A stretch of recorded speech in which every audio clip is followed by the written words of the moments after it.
right. I have the ability, but. So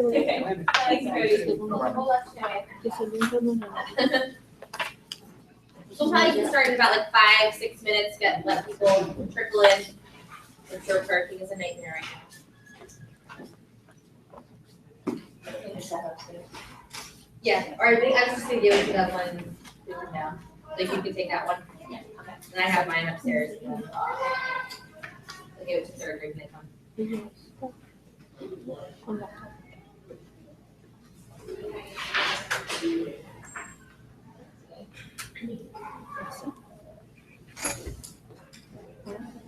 I love the dew this year. It's way older than last year. Yeah, it's done before. I'm not saying that it takes. Love the dew. You might take that. How are the little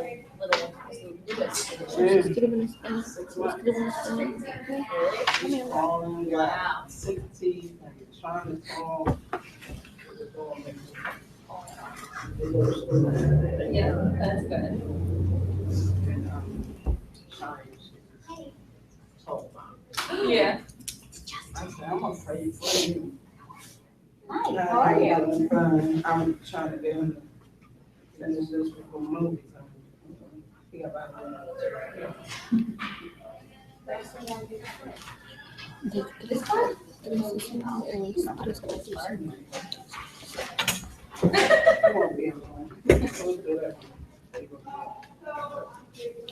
Here's the copy with that math thing. Maybe like 20. No, it's good. I feel like you can make that.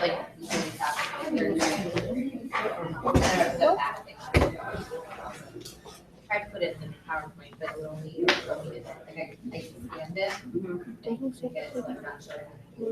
Yeah. I know. They want that one. Yeah. So I tried to.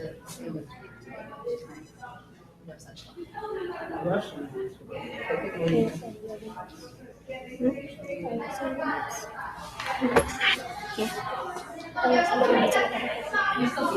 Yeah, that's the last time we started. I call my car. I'm going to my car. So what? He's in the corner of my car. Yeah, I left my car. I forgot.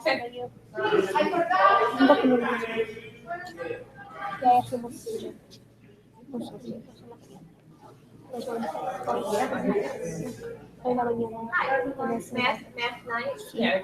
This is, okay, this is, and the kids are gonna go down to child care down there. But, kind of see, anywhere where you can see the screen would be helpful. I'm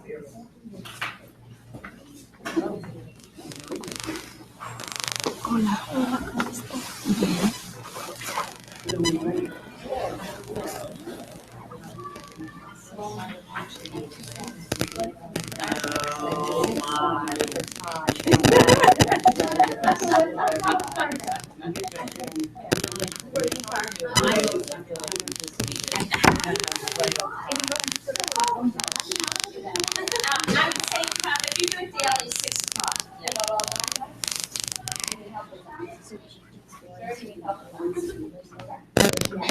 You have rides for that? We're gonna start in a few minutes. Friday night, I don't know why I had it in my head yet. So I think the night would be Saturday morning. Right.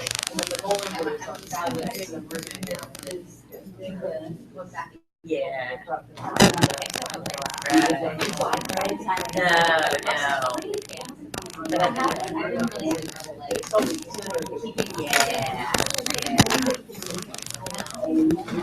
Oh, I know, alone.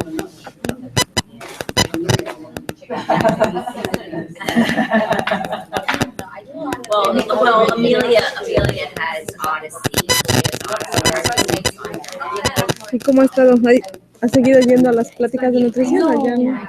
¿Ya no? No, porque muy difícil con Sebastián. Con los chiquitos.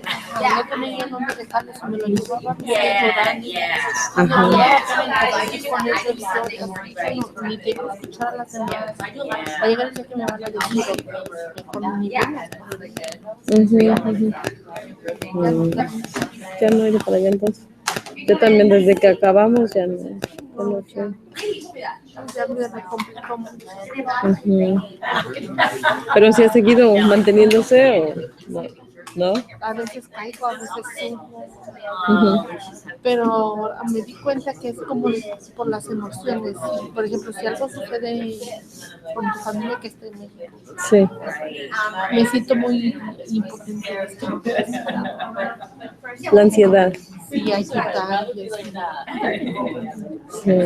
Que ella me di cuenta de eso. Entonces, luego me dice mi abuelita, mejor no le vamos a decir nada, pero más intensa. Sí. Porque luego le digo, abuelita, acuérdate que en el pueblo chico todo se sabe. Ujú. Si alguien me hace un comentario, que me angustia más. Sí. Mejor siempre digo, Ujú. y me trajo una desesperación. Ujú, ujú. Quisiera estar allá, o sea, a veces tienes que moverte de aquí, de allá, y así. Sí, sí. Ujú, ujú. ¿Ya tienes familiares grandes allá? Y tengo mis abuelos. ¿Y usted es la que se hace cargo de ellos? No, tengo mis hermanas también. Sí. Y pero una está en la Ciudad de México y Ajá. otra cerca de ellos, pero Sí. con sus profesiones ocupadas. Sí, sí, sí. Entonces, es bien difícil. Ujú. Pero que él me dice, mi abuelita, siempre ha sido bien, pero We're gonna start in 5 minutes, like wait for Jordan to come in. It should be fun, we have some good ideas. Es que eso pasa, es lo que a veces uno tiene problemas y te cuentan algo y ya te estás preocupando hasta por los de los otros. And I think we're Y like esto es right on. y así me dice mi mamá. completamente fuera de nuestras manos. Yo más no, luego llamo todo bien, y digo, no, yo sé que tú no me vas a decir nada. Espérame tantito. See emails. I know. It's really April 30th. Ooh, that's really early. It's like 1 week early. I think we Oh, always right. do it. Because it was in April. Yeah, it was. 'Cause we were trying to miss that Derby Day, and then there was like another big discussion event. So So I think you're gonna get started. So we wanted to, first we're gonna spend a little bit of time down here, just kind of doing a little overview of kind of the shifts that have happened in math, over the past few years with Pennsylvania adapting the Common Core and the changes you've seen now in the PSSAs. And then we'll break up into our grade groups, where our teachers will present to you some games and some activities that you can do at home to help support your kids. So just to introduce myself, I'm teacher Kaisa. I currently teach second grade advanced. And I'm one of the math lead teachers along with teacher Barb, who is our fifth grade advanced math teacher. And tonight I'm also gonna be filling the role of fourth grade advanced teacher. I previously taught fourth grade. So for any fourth grade parents, you'll be coming with me to learn a little bit more about fourth grade math. So just a general overview that we wanted to start with was kind of understanding why, because I'm sure some of you, especially, I think I always get feedback, especially from like third, fourth, and fifth grade parents, are like, I got the math in K1, 2, but now I'm seeing some weird funky stuff, and I'm not quite sure. It looks a lot different than how I did it, and I'm not quite sure how to support them. So we wanted to kind of give you a little bit of background into the Common Core and understand why those shifts have happened and how we here at ICS are dealing with those shifts and how our curriculum has changed the past few years. And then we're, like I said, we'll break up in about 15 minutes into our grade groups to kind of talk more specifically about what happens in third grade, fourth grade, and fifth grade. So many of us remember math as always focused on getting the right answer. That's all your teacher ever cared about was that you got the right answer. They didn't really care about what your process was. You were very fixated on just having the right answer, rather than students thinking how they got to the answer. So a big thing that's happened is that I was one of those kids who I always just said, I'm not good at math. I never get the right answer. I don't get it. And math, I don't really care. I just kind of checked out of math. It wasn't until I really started teaching and really learning these new methods to teach math that my parents get a kick out of it, and that math is not my favorite thing to teach. That they think that's hysterical because they just remember middle school battles staying up until midnight trying to do homework with me. So anyway, so we're trying to shift away from that we're not just fixated on getting the right answer, but really trying to help kids understand the process and really help them build their their mathematical thinking, think about their problem solving, and how they can deal with math out in the real world. That math isn't just an isolated thing in the classroom where you learn a couple formulas, you plug in the numbers and you get the right answer. But really thinking about how they can use math in their daily lives and give them those critical thinking skills. So we really want to value how individual students make sense in math, not just on getting the right answer. So there have been 3 major shifts that have happened in the Common Core. The first one is the focus. The focus is they're instead of teaching a huge breadth and tons of information, each grade is now really focused in on a few topics, but going much deeper into those topics that we ever have. So that's caused us, instead of teaching every single thing every year, just a little bit, we're now going deeper on a couple of concepts to really help build the kids' understanding. In coherence, there's a lot more building on grades. So a lot of the activities, the curriculum we use returns oftentimes to the same activity year after year, but builds another layer of complexity to it. So as a 2nd grade teacher, I'm now seeing activities I used to do with my 4th graders, I'm seeing done in 2nd grade, just with a different focus, so that we keep building on kids' learning from year to year, so it's not brand new. And then the rigor, so we're trying to make more of a conceptual understanding, kids seeing math out in the real world, not just in math class.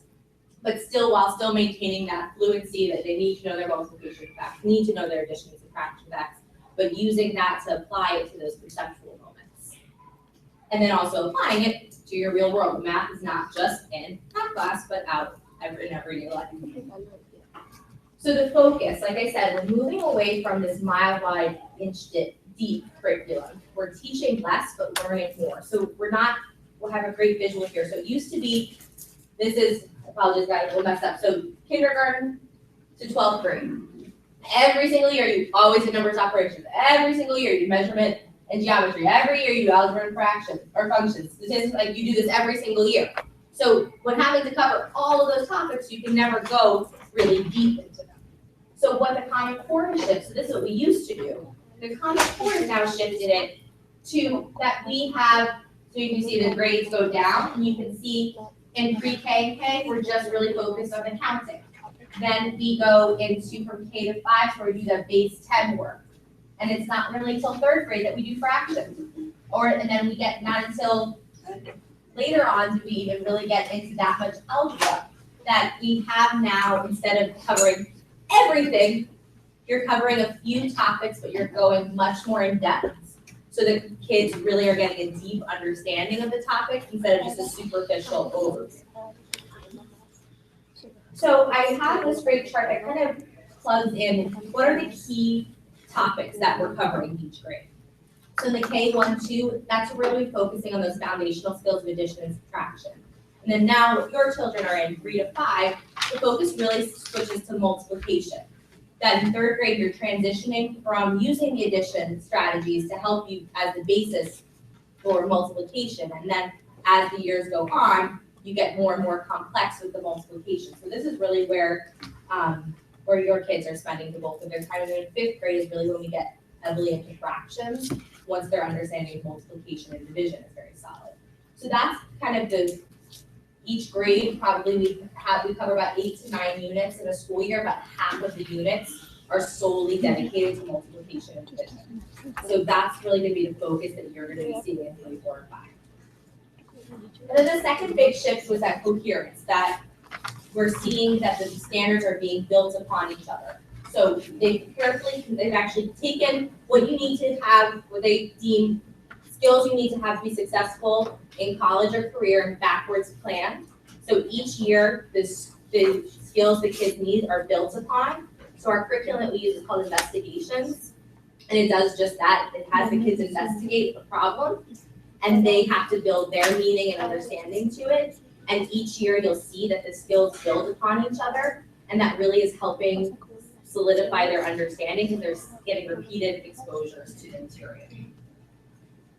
And then the last piece is the rigor. So I talked a little bit about this solid conceptual understanding that you'll see with Investigations, they really emphasize using visual models.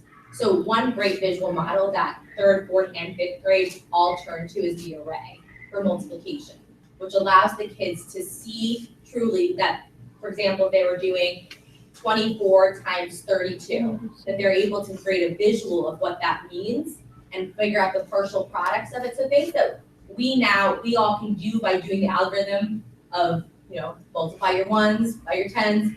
If you were to teach that to a kid, they might be able to do it, but they don't understand why it works. So what we're really doing is it feels sometimes that you're seeing your children's work and you're feeling like they're taking too many steps back, they're drawing too many pictures, they're taking so much effort to show me the process. Why can't I just get them right into the algorithm? They can get the answer quickly, and then we can move on.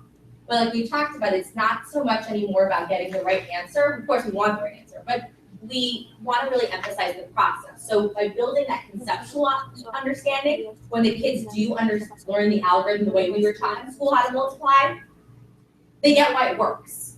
And they can also I find myself actually doing the array model in my head all the time because it makes so much more sense to me.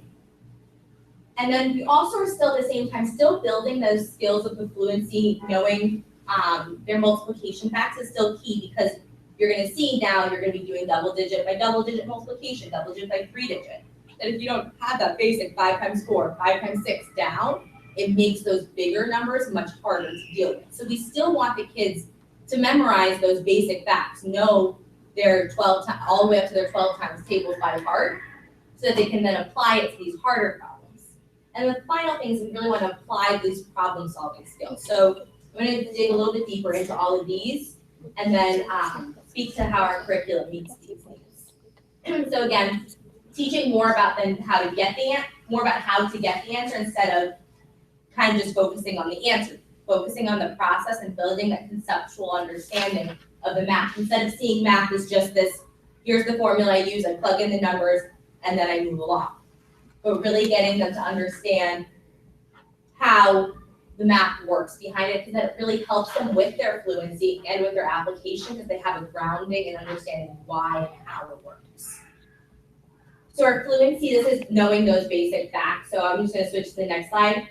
That really what's key, if you look at this, is in 3, 4, and 5, you're seeing they really need to know their multiplication and division. K1 and 2, that's where we take care of the addition and the subtraction, but the big shift is multiplication.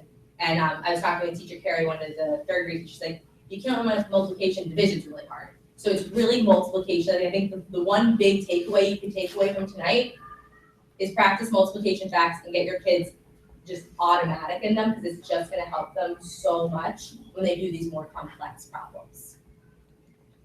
And then the application, again, what's really great about our curriculum is that it does rely a lot on story problems, that it will give you situations so the kids can kind of like act it out in their head, but then they also start seeing like, oh, well, I was at the grocery store yesterday too, and I was buying 3 packs of, and there were 3 packs of hot dog buns and there were 8 in each one. I need to figure out how many I got.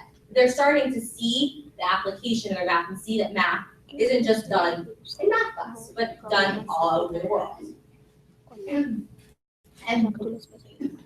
then what we really want is just to get kids to have that conceptual understanding, to build them up so that they understand why the math works, so that when we do get to the point where we do teach them the algorithms, not till 5th grade, but we teach it to them in a way that they understand why it works. We actually teach them the algorithm after they don't need it anymore. So that then we can say, okay, you have these 4 ways of doing multiplication. Here's the algorithm, which half of you know anyway because your parents taught it to you. And it is all it is a shortcut of steps, but it makes more sense because they have the background and they understand why you're doing what you're doing, what the shortcut represents. And then I think a big thing, I know we had a big shift in the Common Core last year. The Pennsylvania standards now became the PSSA standards, and we know that the math has dropped a little bit. And knowing that we've kind of prepared for that by adopting the investigations curriculum K-5 universally, that our kids are now all in this type of curriculum. They're all doing these problem solving skills that the math, it will get better. It will, with the more experience that the kids have with this curriculum, with these problem solving skills, we I'm looking at Kristen, because like, I feel like we will be improving our test scores because of the utilization of this program, because we've seen a big shift in the PSSAs has really gotten to, really focused on problem solving and these multi-step problems, that the kids aren't just getting a sheet of problems like the PSSAs used to be, like 2 open-ended questions. It's now more problem solving, and that's really what our investigations curriculum does. So that's kind of our overview about the Common Core. Does anyone have any kind of general questions about any shifts to the Common Core, how ICS is meeting these new standards, kind of any other general questions before we break up into our grade groups?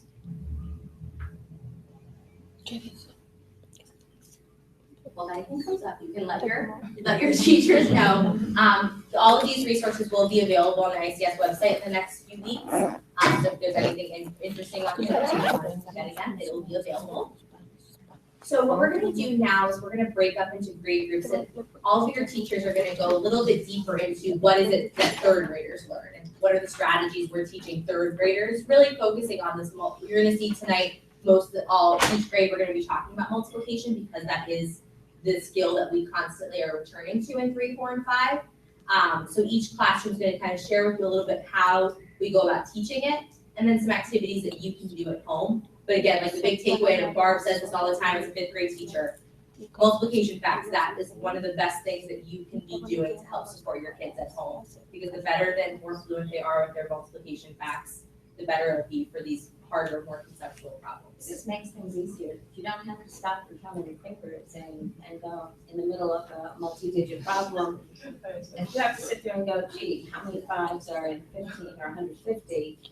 It just sidetracks you from what you need to be doing. So having those basic facts, it is a foundation block that they need to have for multiplication, for division, for fractions. It's all related.